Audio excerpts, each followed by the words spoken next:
I was raised by a father who was a young man when our land was taken by the British. The land was taken in a very vicious way.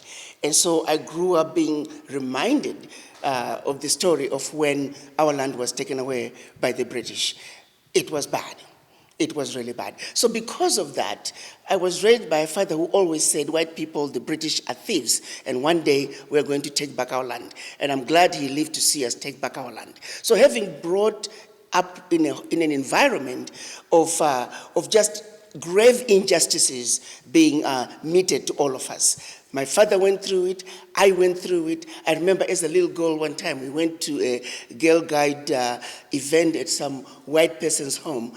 We were sitting under a tree, but the little white girls were going back inside where it was cool. They would go and drink water. If we wanted water, they brought the water to us under the tree. And I wondered, why is it that I can go into that house and get my own water? The injustices were everywhere. Why is it that I could not cross beyond was that Samora Machel Avenue in downtown Harare?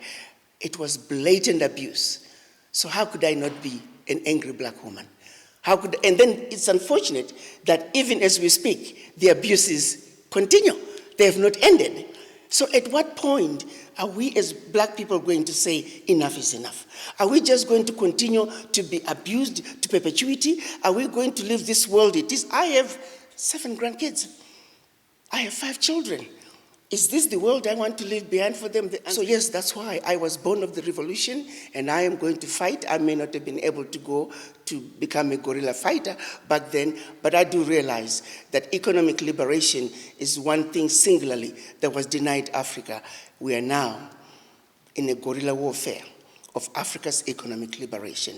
And yes, to answer your question, I was born of the revolution, and yes, I'm an angry black woman, because this world is not what I want to leave behind for my children, grandchildren, and generations to come.